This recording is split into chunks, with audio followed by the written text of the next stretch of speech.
이번 시간 강의 주제는 문화유산의 다양한 보호 방법입니다.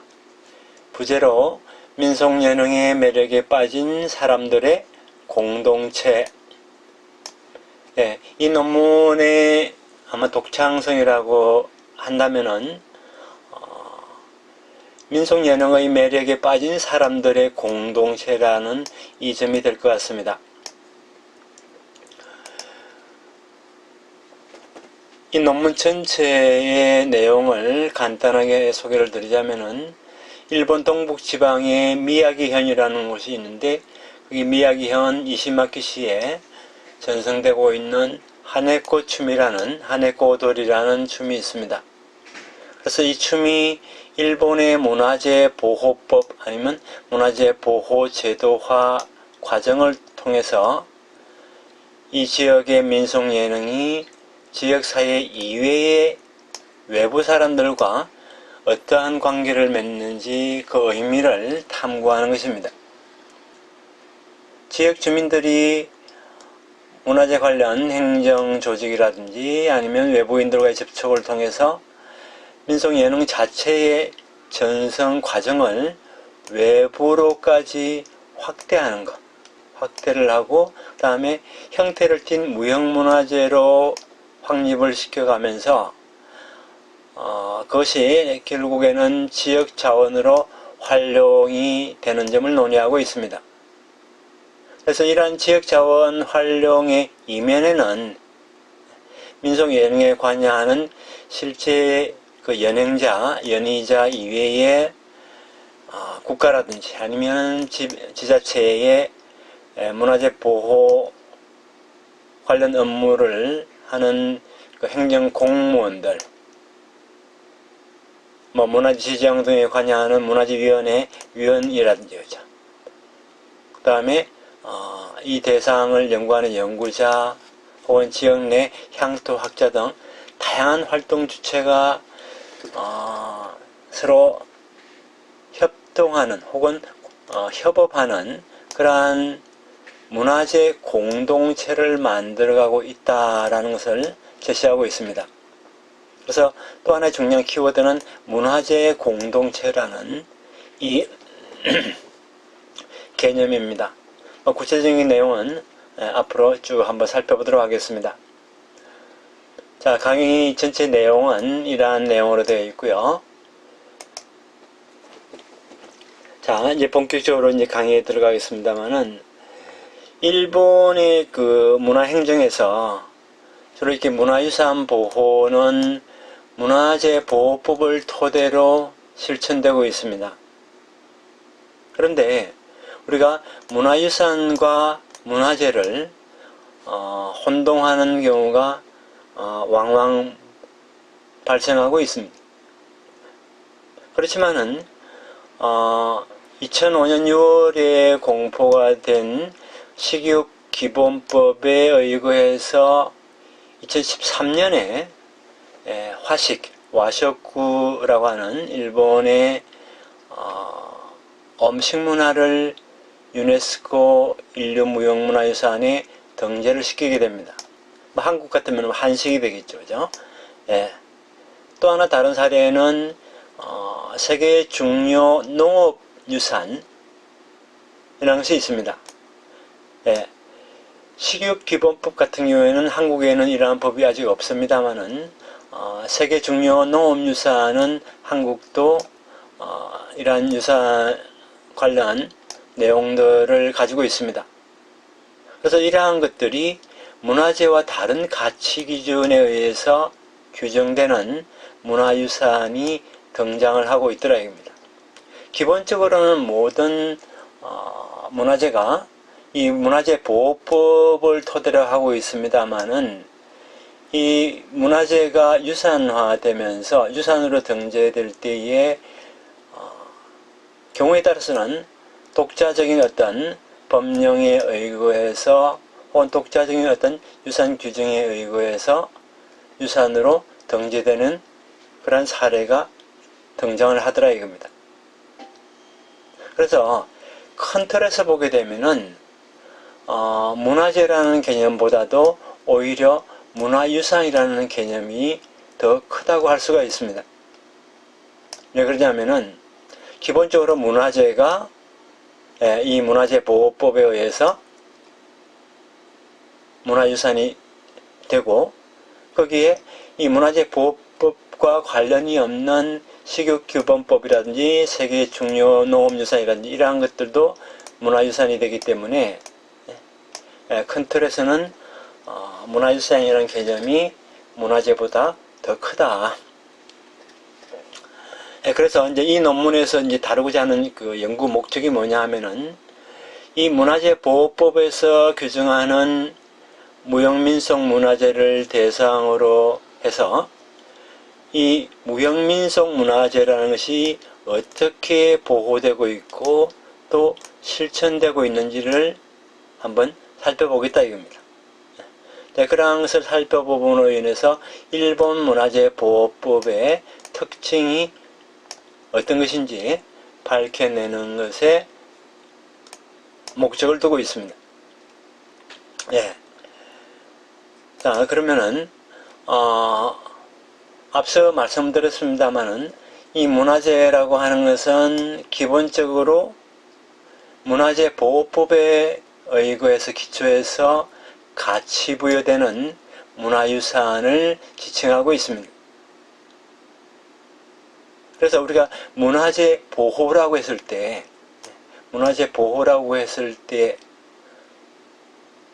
단순히 어떤 보존을 도모하는 것이 아니라 보존과 활용을 가리키는 그러한 의미로 정의되고 있습니다. 오늘날에는 한국도 마찬가지입니다만은 문화재를 보존하는 데 무게중심을 두기보다도 오히려 활용하는 쪽에 더 많은 무게중심을 두고 있습니다.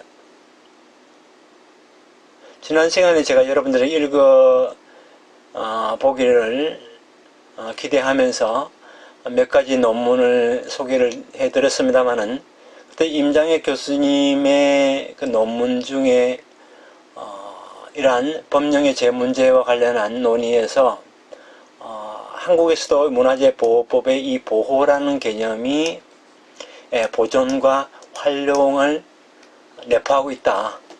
이러한 논의가 있었습니다. 그래서 이 보존과 활용을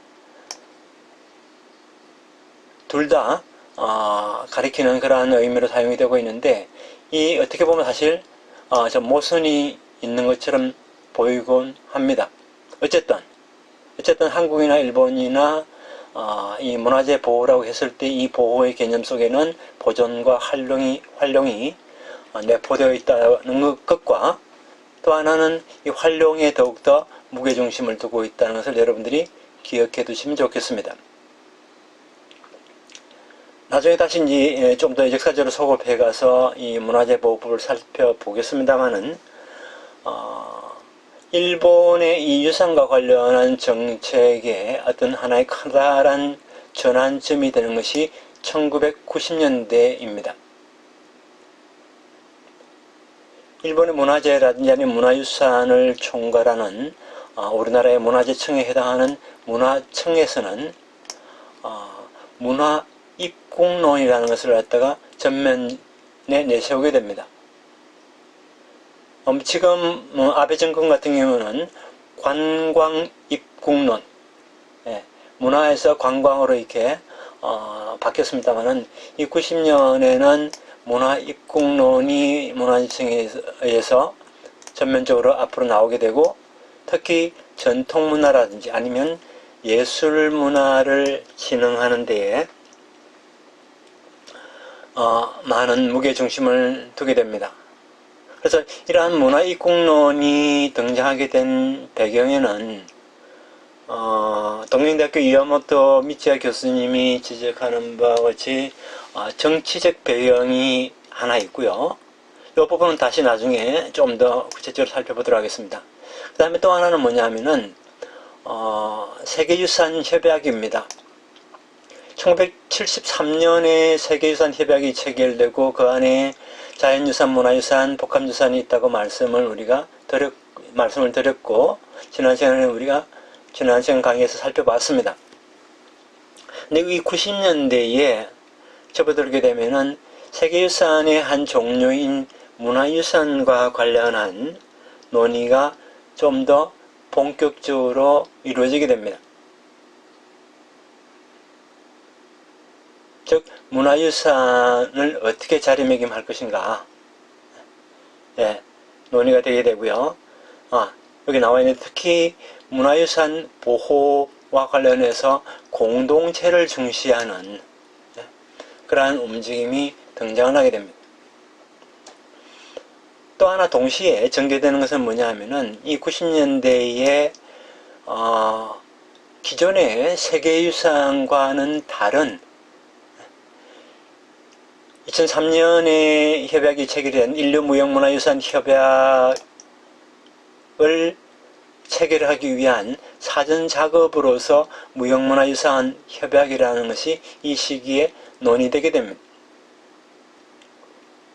중요한 것은 뭐냐면은 요 세 가지 중에 뭐 다 중요합니다만은 특히 세계유산 협약과 관련해서 이 문화유산 보호를 위한 공동체를 중시하는 부분, 이 부분이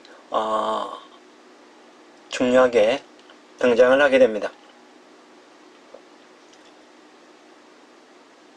그래서 이 1990년대 당시 하나의 정치적인 배경으로서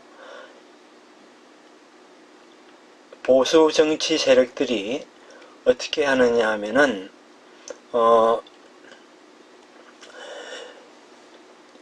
문화를 전통으로 바꿔 읽기 시작을 합니다. 그 다음에 공동체를 고향으로 바꿔 읽기 시작을 합니다. 그래서 문화라고 하는 것은 상당히 역사성을 띠고 있다고 생각을 하면서 조상대대로 이어받아온 전통이 있다. 그 다음에 또 하나 중요한 것은 공동체를, 오늘날 우리 흔히 공동체 하게 되면 지역사회로 얘기를 많이 합니다만은 이때는 고향이라는 개념으로 묘사를 하게 됩니다. 그래서 문화유산 보호 공동체가 지역사회로 묘사되기도 하는데 이 당시에는 고향이라는 개념으로 표기가 되면서 이것은 사실 고향 이퀄 지역사회, 지역사회가 되겠습니다. 그런데 이 당시에는 지역사회라는 개념을 전면에 내세우지는 않았습니다. 그렇지만은 지역사회를 위한 하나의 문화유산을 강조하는 움직임이 나타나기 시작합니다. 또 하나, 문화재 보호 행정과 다른 움직임이 이제 나타나기 시작하는데, 그런 움직임이 민속문화재에 현저하게 나타나게 됩니다.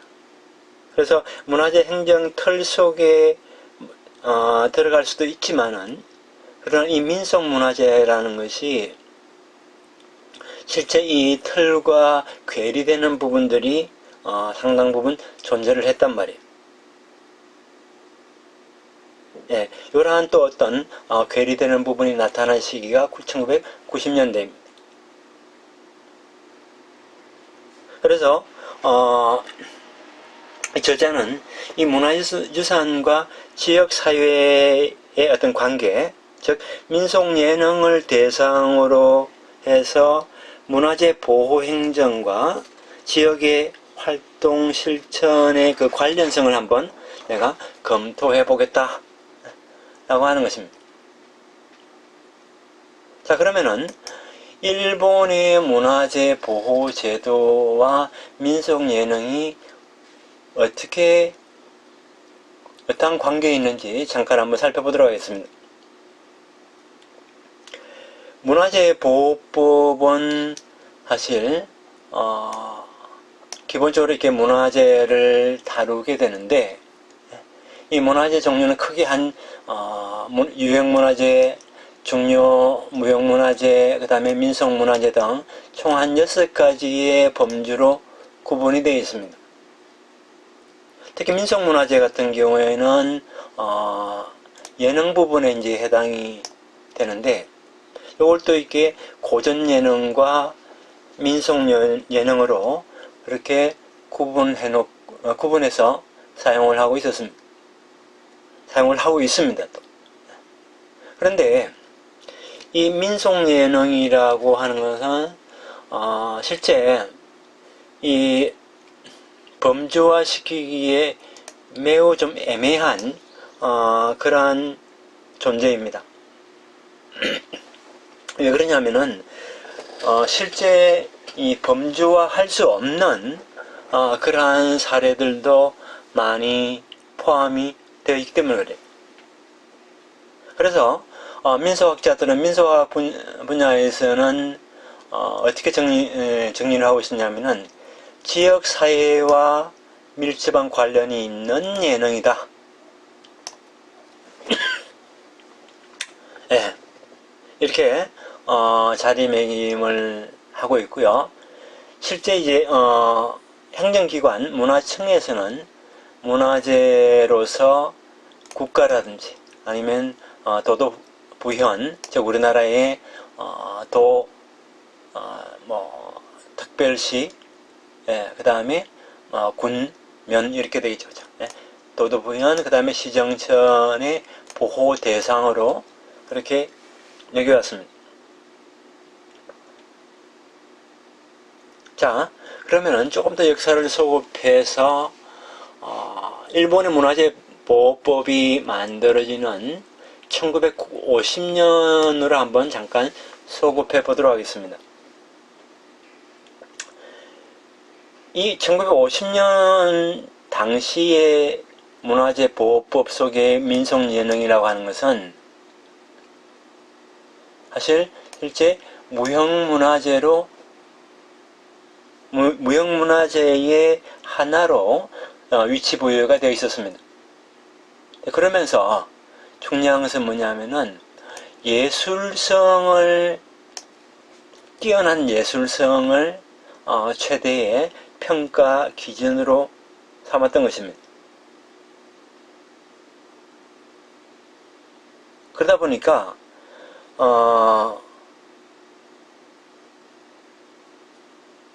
이 예술성이 뛰어나야 하기 때문에 흔히 우리가 생각하고 있는 민속 예능을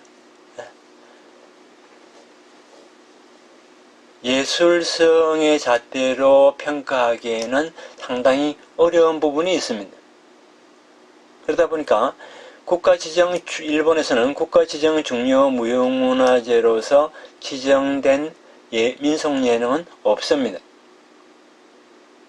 그런데 1953년에 한국이 문화재 보호법을 만들 때에 이 부분이 일본과 결정적인 차이점입니다. 우리는 유형문화재가 있고 무형문화재만 있고 나중에 민속 자료는 있습니다만은 이 우리나라의 국가지정 중요 무형문화재 속에는 일본에서 말하는 중요 무형문화재 플러스 민속문화재까지도 다 아우르는 그런 개념으로 사용되고 있단 말이에요. 그러다 보니까 요 점이 일본과 상당한 차이점이라고 할 수가 있습니다.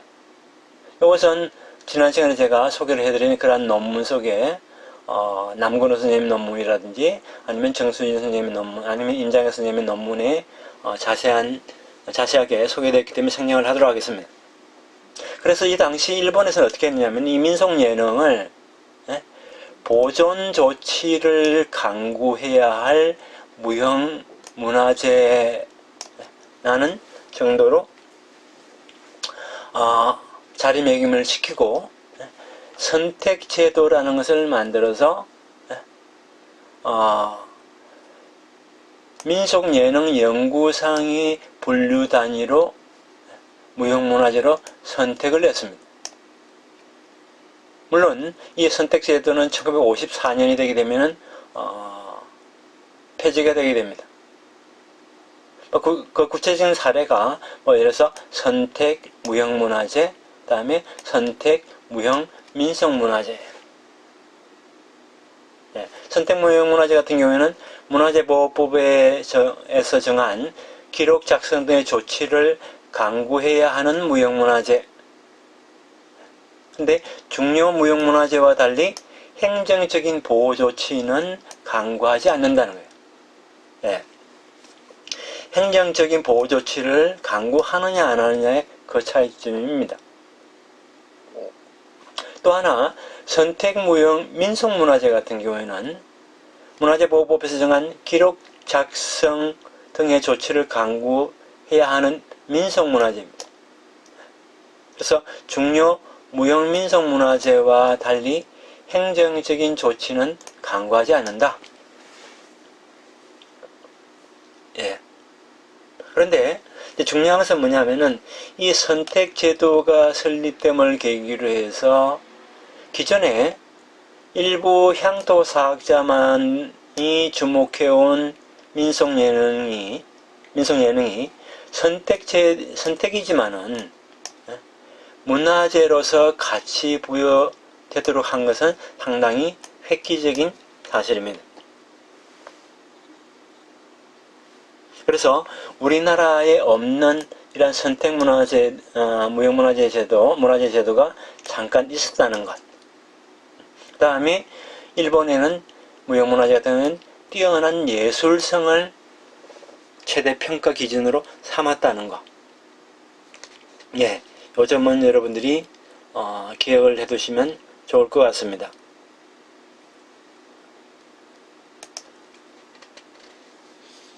자, 다음으로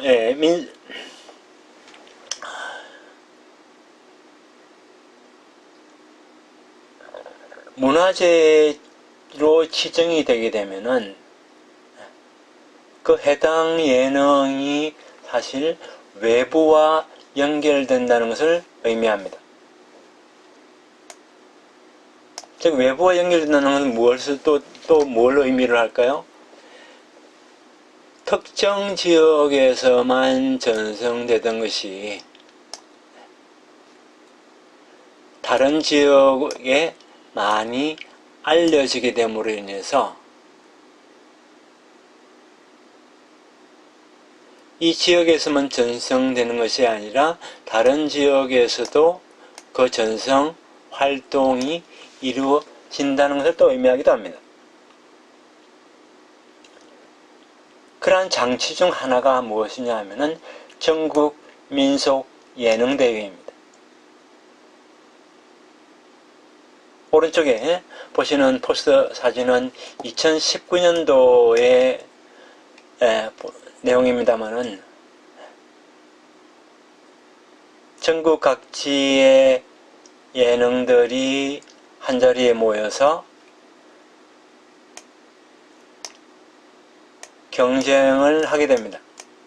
그래서 우리나라 같은 경우에는 전국 민속 예술 경연대회라는 것이 나중에 만들어지게 됩니다. 이 전국 민속 일본 같은 경우에는 1950년부터 시작이 되었습니다. 그래서 올 2020년에는 69회가 되겠죠. 그것도 문화청에서 주최를 하는 겁니다. 한국 같은 경우에도 문화재청에서도 할 경우도 있었고 방송국과 KBS나 MBC 방송국과 공동 주최를 할 경우도 있었고 또 지금 현 정부기관인 문화체육관광부 주최를 할 경우도 있었고 그랬습니다.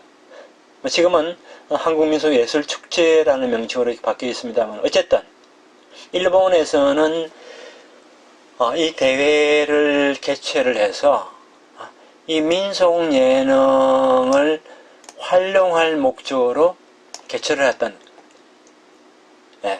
그래서 이 대회에서 최우수상을 받는다든지 우수한 성적을 거두게 되면은 문화재로 지정할 어떤 계기, 즉 지정 조사를 할 계기를 마련하게 됩니다. 또 하나는 뭐냐면은 이 대회가 전국 대회이기 때문에 일본 전국의 국민들에게 알려지는 그러한 하나의 계기가 되겠죠. 그래서 지금도 매년 지금은 이제 녹화 방송을 많이 합니다만은 초창기에는 이 생방송으로 전국의 TV를 통해서 전달이 되곤 했습니다. 한국도 마찬가지입니다. 예. 지금 현재는 이렇게 녹화 방송을 해서 이제 나중에 이렇게 방송이 나갑니다만은 한국 같은 경우도 60년대, 70년대 같은 경우에는 거의 실시간으로 생중계를 하는 그러한 형태로 대회가 치러졌습니다. 그러다 보니까 실제 이 예능을 전승해왔던 사람들이 외부의 시선을 많이 의식하게 됩니다. TV에서 생방송으로 중계가 되죠. 또 전국 각지에서 모여든 경쟁팀들도 의식을 하게 되지만은 그 경쟁팀 구성원들, 즉 타자의 시선을 많이 의식하게 됩니다. 그러다 보니까 또 하나는 이 카메라 앞에 비춰지는 혹은 무대 위에 올려지는 그러한 상황이 벌어지기 때문에 사람들이 기존에 자기 지역 내에서 이러한 민속 예능을 연희해왔을 당시에 그러한 몸짓, 즉 움직임과는 다른 움직임들을 많이 보게 된다는 거죠. 그래서 눈에 보기 좋은 그러한 연출이라 할까, 움직임을 의도적으로 추구하게 됩니다. 왜? 대회 형식이기 때문에 그죠. 예. 그래서 보여지는 것이 상당히 중요하게 됩니다. 또 하나는 이러한 대회에 나가기 위해서 준비하는 과정도 그렇습니다만은 이 대회를 마치고 뭐 입상을 한다든지 우수한 성적을 거두게 되면은 문화재로서 지정을 받기도 하곤 하는데, 지역 사회 주민이 같은 지역 주민 앞에서 이제 연행하는 민속 예능은 사실 변화를 겪게 됩니다. 즉 변형의 어떤 계기를 낳게 됩니다. 자, 이러한 변화에 대한 한국의 사례와 관련해서 나중에 논문을 다시 한번 소개해 드리도록 하겠습니다. 그래서 한마디로 정리를 하자면은 이러한 문화재로 지정을 받는다고 하는 것은 외부와의 관계를 맺는 그런 하나의 툴이 된다 라고 여러분들이 이해를 하시면 되겠습니다. 자, 그래서 이러한 민속 예능과 공동체, 좀 더 이제 본격적인 화두로 넘어갑니다만은, 공동체. 앞서 제가 공동체가 고향 혹은 지역 사회로 바꾸어서 읽혀진다고 말씀을 드렸습니다. 특히 2003년에 무형문화유산 협약이 체결되면서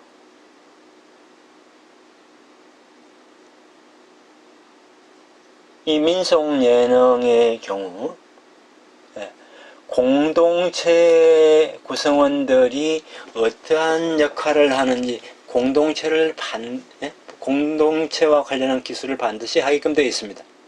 물론 앞서 1990년대에 세계유산협약 속에서 이 문화유산 관련해서 공동체가 중시되는 그런 경향이 있다고 말씀을 드렸습니다만은, 아예 무형문화유산 협약에서는 이 공동체를 그냥 못 박듯이 고정화시켜 놨습니다. 그래서 공동체라고 했을 때는 특히 이 협약에서는 지역사회를 의미하는 지역사회에서 어떻게 해당 민속예능을 전승하는지를 그것을 강조하고 있습니다. 그런데 일본 문화재보호법에서는 전승자가 있는 것을 반드시 필요 조건으로 하지 않습니다. 이게 무슨 얘기냐면 이 민속 예능의 경우가 그렇다는 겁니다. 다른 뭐 국가 중요 무형문화재라든지 뭐 그럴 경우에는 반드시 전승자가 있는 것을 필요로 한다 하지만은 민속 예능 같은 경우는 그렇게 필요로 하지 않습니다. 다만 어떤 조항에 어떻게 표기를 하고 있느냐 하면은 민속문화재 정의에서 공동체 같은 것이라는 이러한 표현이 있습니다. 반드시 공동체라고 딱 잘라서 얘기하는 것이 아니라 공동체 같은 것이 존재를 한다.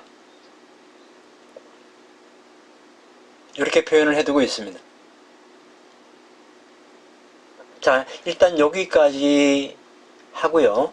잠시 쉬었다가 구체적으로 일본의 이 문화재보호법 속에 이 공동체가 어떠한 것인지 한번 살펴보도록 하겠습니다.